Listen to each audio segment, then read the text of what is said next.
오늘 예배 자리에 나오신 모든 성도 여러분들을 진심으로 환영하고 축복합니다. 오늘 말씀을 통하여 큰 위로와 도전을 얻고 하나님께 영광 올려드리는 귀한 예배의 시간이 되기를 소망합니다. 오늘 예배를 준비하면서 어떤 한 집사님과 이야기를 나누었습니다. 제가 강단에 마이크를 잡고 서서 말씀을 읽을 때에는 온몸으로 이렇게 이야기하는 것 같다고 하시더라고요.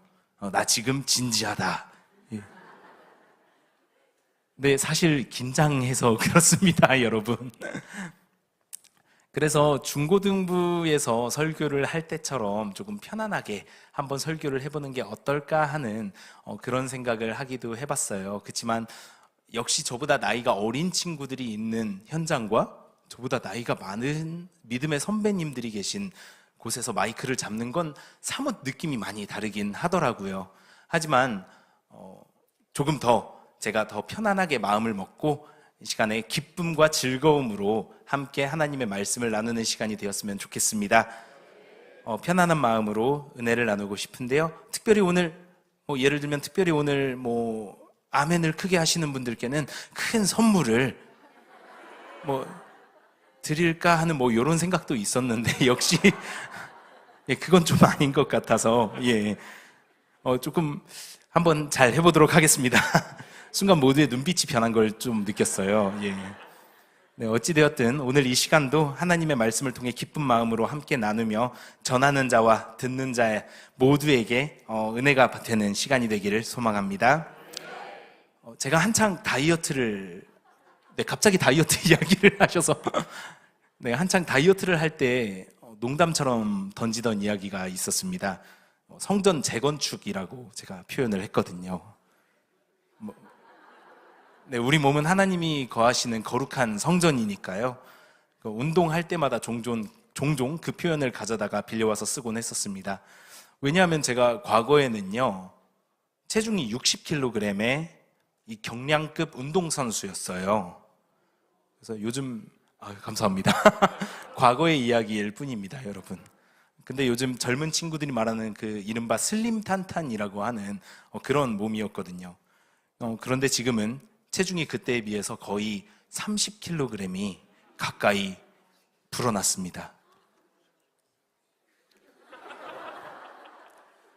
결혼할 때 선물 안 드립니다, 여러분. 결혼할 때 맞춘 정장은요, 이제는 옛사람의 구습이 되어버린 지 오래입니다. 과거의 몸을 기억하고 있는 저에게는 거울에 비치고 있는 현재의 모습이 그렇게 썩 좋아 보이지는 않습니다. 마치 옛 솔로몬 시대의 성전을 기억하는 자에게 새로 재건되던 예루살렘의 성전의 모습이 마음에 들지 않았듯 말이죠. 이렇게 이어집니다. 물론 과거의 영광을 보지 못한 젊은 시대 사람들은요, 지금 모습도 충분히 보기 좋다 이렇게 이야기를 하기는 합니다만, 솔로몬 성전의 그 옛 영광을 본 기억이 있는 사람들은 성전이 재건될 당시에 목 놓아 크게 울었다고 성경은 기록하고 있습니다. 에스라 3장 12절과 13절에 바로 그 장면이 나오는데요, 우리 다 같이 한번 그 성경을 구절을 읽어보도록 하겠습니다. 제사장들과 레위 사람들과 나이 많은 족장들은 첫 성전을 보았으므로 이제 그 성전의 기초가 놓임을 보고 대성통곡하였으나 여러 사람은 기쁨으로 크게 함성을 지르니 소리가 멀리 들림으로 즐거이 부르는 소리와 통곡하는 소리를 백성들이 분간하지 못하였더라. 아멘. 여러분, 이스라엘 백성은 70년간의 포로 생활을 마치고 고향 땅으로 돌아왔습니다. 이제 다시 성전을 쌓아 올려야 하는 사명을 감당합니다. 나이가 있으신 분들은, 나이가 있는 이스라엘 백성들은 과거 솔로몬의 그 성전을 기억하고 있습니다. 그들은 다시 쌓아 올려지는 성전을 바라보며 현재의 초라함에 눈물을 보입니다. 하지만 포로 시대에 태어나서 과거 이스라엘 성전을 경험하지 못했던 젊은 친구들은 환호성을 지르며 기뻐합니다. 우리의 신앙도 마찬가지인 것 같습니다. 처음 예수님을 만나고 새로운 사람으로 거듭나서 하나님의 뜻대로 나의 삶을 살아가겠노라 처음 다짐하는 사람들은 얼마나 마음에 그 구원의 기쁨과 감격이 가득하고 넘치겠습니까? 하지만 신앙의 연륜이 깊어질수록 그때의 열정을 기억하고 있는 사람들의 경우 또다시 은혜를 받고 또다시 나의 신앙의 삶을 다시 살아가고자 다짐을 할 땐 두려움이 먼저 엄습하는 것 같습니다. 또 무너지는 것 아닌가? 또 예배가 끝나고 문 밖에 나가면 나의 삶이 또 실패하는 것은 아닐까? 라고 말하며 나의 신앙이 다시 세워져 갈 때 기쁨과 감격보다는 첫 신앙의 그 그리움이 사무치며 현재의 나의 신앙이 부끄러움으로 다가올 때가 있습니다. 하지만 그럼에도 성령 하나님께서는 새롭게 성전을 건축하셨듯 우리의 신앙의 여정 또한 다시 이끌어 가시고 세워 가실 줄을 믿습니다. 그렇다 하더라도 현실을 우리가 잘 알고 있지 않습니까? 또다시 육체의 연약함과 죄인이었던 그 옛사람의 구습이 우리를 끊임없이 괴롭히고 방해한다는 것을 우리는 이미 삶의 경험을 통해 잘 알고 있습니다. 성전을 다시 쌓아 올리던 그 이스라엘에게도 그런 자기 한탄이 올라오기 시작했습니다. 이렇게 쌓아 올려봐야 뭐하나 예전 성전만 못할 텐데, 우리가 지금 성전도 없는데 하나님이 우리 예배를 받기나 하시겠는가? 그리고 이렇게 실패한 민족이 하나님이 택하신 민족일 리가 없지 않은가? 처음 열정적으로 그리고 위풍당당하게 성전 재건에 참여한 젊은 세대들도 사마리아인들과 주변국의 방해가 점차 심해지자 지쳐가기 시작합니다. 또한 극심한 가뭄과 흉년까지 들기 시작합니다. 당시에 이러한 자연현상으로 인한 경제적 궁핍은 곧 하나님의 도우심이 없는 것이라고 사람들은 생각하곤 했기 때문에, 그러니 하나님이 기뻐하시지 않는다고 결론을 내어버렸던 것입니다. 성전 재건은 진척이 없어 보이고 자기 한탄만 올라오기 시작합니다. 과거의 솔로몬의 영광이 가득한 성전에 비하면 나의 헌신이 초라하고 보잘것없다, 이렇게 느껴지기 시작합니다. 왠지 이런 성전에는 하나님이 임재하지 않을 것 같습니다. 이제는 스스로 하나님의 백성으로 자격이 없다, 이렇게 느껴버리기 시작합니다. 그렇게 성전 재건은 16년간 멈춰버립니다. 우리의 신앙도 여러 가지의 방해와 회방이 있습니다. 나의 삶에 갑자기 경제적인 어려움이나 여러 가지 삶의 문제들이 닥쳐오면 갑자기 마치 하나님이 나와 함께하지 않는 것만 같습니다. 그리고 비록 신앙생활을 열심히 하더라도 나의 실력이나 나의 무언가가 부족한 모습이 하나님이 기뻐하지는 않으신 것인가 하는 의심이 올라올 때가 있습니다. 아니면 옛 솔로몬의 영광에 어울리는 모습으로 그 수준으로 섬기지 못해서 나의 섬김과 헌신이 보잘것없는 수준이기에 하나님이 기쁘게 받으시지는 않는 건가 하는 이런 의심이 올라올 때가 있습니다. 궁극적으로 나중에는 마치 이스라엘이 16년 동안 성전 재건을 멈춰버렸듯 자신의 신앙생활 자체를 멈춰버리는 지경에 이르게 됩니다. 그러나 그런 이스라엘에게 하나님은 스가랴 선지자를 통해서 오늘 본문의 환상을 보여주신 것입니다. 만일 나의 삶에 하나님이 함께하지 않는다면, 나의 신앙이 보잘것없어 보이고 하나님이 받으시지 않는다고 생각이 드시는 분이 계신다면, 나의 부족함이 오히려 하나님의 영광에 방해가 되는 것만 같다라고 생각이 드는 분이 이 자리에 계신다면, 나의 신앙이 마치 16년간 성전 재건을 멈춰버린 이스라엘의 모습과 같다고 여기시는 분들이 이 자리에 만일 계신다면, 오늘 본문에 스가랴의 환상이라는 이 말씀을 통하여 하나님이 여러분에게 주시는 위로와 평안을 얻으시기를 소망합니다. 이런 마음 상태입니다. 현재 이스라엘은 이런 마음 상태로 성전 재건이 멈춰버렸습니다. 그런 상태의 이스라엘에 대해서 하나님은 스가랴에게 한 환상을 보여주셨습니다. 1절의 말씀 다 같이 한번 읽어보겠습니다. 대제사장 여호수아는 여호와의 천사 앞에 섰고 사탄은 그의 오른쪽에 서서 그를 대적하는 것을 여호와께서 내게 보이시니라. 아멘. 대제사장 여호수아는요, 스가랴 선지자 당시의 레위 지파의 그 대제사장입니다. 정복 시대의 여호수아와는 이름이 똑같은 동명이인으로 다른 사람입니다. 시대도 지파도 다른 인물입니다. 지금은 이스라엘을 대표하는 제사장으로서 이 환상의 그 주인공으로 등장합니다. 그런 그 사람을 성경은 그 환상 속에서 사탄이 대적하여 서 있었다고 기록하고 있습니다. 여러분, 사탄의 이름은 뜻은요, 참소하는 자, 고발하는 자, 쉽게 말하면 일러빼기입니다. 그 이름에 걸맞게 사탄은 끊임없이 믿는 성도들에게 정죄하며 쉬운 말로 하나님께 우리의 죄를 고자질하고 일러 바치면서 우리가 구원받을 자격이 없다고 끊임없이 참소하고 있습니다. 오늘 본문에서 스가랴에게 하나님이 보여주신 환상에서도 사탄은 끊임없이 대제사장 여호수아를 대적하며 공격하는 모습을 보여주고 있습니다. 하나님, 쟤를 보세요. 저렇게 더러운 옷을 입고 있잖아요. 저게 무슨 제사장입니까? 하나님, 쟤를 보세요. 저렇게 죄인의 모습인데 어찌 하나님의 택함받은 백성이겠습니까? 하나님, 쟤를 보세요.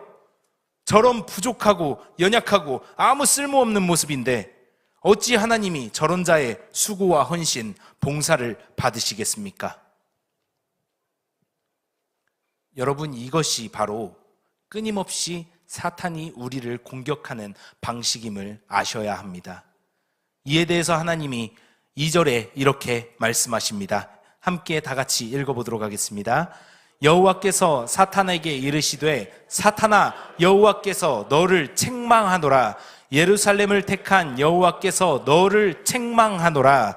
이는 불에서 꺼낸 그슬린 나무가 아니냐 하실 때에 하나님은 사탄에게 호통을 치시면서 이렇게 책망하십니다. 야, 네가 뭔데 나의 택한 백성을 정죄하느냐? 그리고는 천사들에게 명하여 깨끗한 옷을 가져오도록 명령하십니다. 여호수아가 입고 있는 지금의 이 더러운 옷을 벗겨버리시고는 새 옷을 입히시는 하나님이심을 믿으시기 바랍니다. 3절에서 5절 말씀 제가 읽어드리겠습니다. 여호수아가 더러운 옷을 입고 천사 앞에 서 있는지라 여호와께서 자기 앞에 선자들에게 명령하사 그 더러운 옷을 벗기라 하시고 또 여호수아에게 이르시되 내가 내 죄악을 제거하여 버렸으니 내게 아름다운 옷을 입히리라 하시기로 내가 말하되 정결한 관을 그의 머리에 씌우소서 하매 곧 정결한 관을 그 머리에 씌우며 옷을 입히고 여호와의 천사는 곁에 섰더라. 아멘. 여러분, 우리의 부족한 모습으로, 연약하고 끊임없이 실패하는 모습으로 하나님을 실망시켜드리는 것은 아닌가? 나의 부족함과 제약으로 하나님이 나와 함께하고 계시진 않은 것은 아닌가? 이런 걱정을 하고 계십니까? 나의 수고와 헌신이 보잘것없어서 하나님께 드리지 못한다고 생각이 드십니까? 나의 부족함으로 인해서 하나님이 나의 예배를 받지 않으실 거라고 생각이 드십니까? 나의 부족함으로 인해서 내가 하나님의 자녀됨이 의심이 되는 분이 계십니까? 하나님이 입혀주시는 새 옷을 입으시는 저와 여러분이 되시기를 소망합니다. 오히려 우리를 정죄하고 참소하고 죄인이라 윽박지르고 나의 행위가 받쳐주지 않으면 받은 구원이 상실될 것이라 이렇게 공격하는 사탄의 참소에 속지 마시길 권해드립니다. 예수 그리스도의 이름으로 선포하시며 이겨내시길 소망합니다. 그 이름에 우리의 소망이 있습니다. 왜냐하면 오늘의 본문 8절과 9절에서는요, 예수님을 통해서 더욱 완전한 오늘의 환상을 이루실 것을 약속하시고 성취하셨기 때문입니다. 8절 9절 다 같이 읽도록 하겠습니다. 대제사장 여호수아야, 너와 내 앞에 앉은 내 동료들은 내 말을 들을 것이니라. 이들은 예표의 사람들이라. 내가 내 종 싹을 나게 하리라. 만군의 여호와가 말하노라. 내가 너 여호수아 앞에 세운 돌을 보라. 한 돌에 7 눈이 있느니라. 내가 거기에 새길 것을 새기며 이 땅의 죄악을 하루에 제거하리라. 이 구절을 예수 그리스도를 예표하는 구절로서 신학자들은 해석합니다. 내 종 싹을 나게 하신다는 말씀을 통하여 다윗의 후손으로 오실 예수 그리스도께서 이 땅의 죄악을 단 하루에, 단번에 완전한 제사로 십자가의 대속의 죽으심으로 제거해 버릴 것이라고 하십니다. 그를 믿는 자는 모든 죄를 용서받습니다. 더 이상 사단의 정죄함에 빠지지 않습니다. 이제는 예수 그리스도께서 우리를 정죄하던 사단을 끌어내리시고 우리를 위해 끊임없이 중보하시며 변호하고 계십니다. 아버지, 부족한 죄인이지만 제가 그 자를 위하여 죽지 않았습니까? 대신 죽었지 않습니까? 아버지, 모든 죄값은 이미 다 지불되지 않았습니까? 그러니 저 죄인을 자녀로 받아주시지요. 그러니 저 죄인이 드리는 예배를 받아주시지요. 그러니 저 죄인의 삶에 성령으로 함께해 주시지요. 16년간 멈춰버린 신앙이라 하더라도 성령으로 저자를 다시 일으켜 세워 주시지요. 이렇게 예수님이 우리 하나님의 우편에서 우리를 위하여 중보하고 계십니다. 그러니 우리는 다시 일어나도 좋습니다. 멈춰버린 우리의 신앙을 다시 일으켜 세우셔도 좋습니다. 누군가는 이렇게 이야기할 수 있습니다. 왜 갑자기 안 하던 짓을 하냐? 이렇게 정죄할 수도 있습니다. 여태 쉬고 있던 신앙생활이 어떻게 그렇게 단번에 돌아오겠냐? 핀잔을 주는 사람이 있을 수도 있습니다. 갑자기 내가 멈춰버린 신앙을 다시 세워가는 것을 보며 또 몇 주 저러다 말겠지 비아냥대는 사람이 있을 수도 있습니다. 그러나 무시하십시오. 그런 말은 무시하셔도 좋습니다. 이미 우리에게 좋은 옷을 입혀주셨습니다. 아멘. 이미 우리의 죄악을 제거하여 버렸다고 말씀하십니다.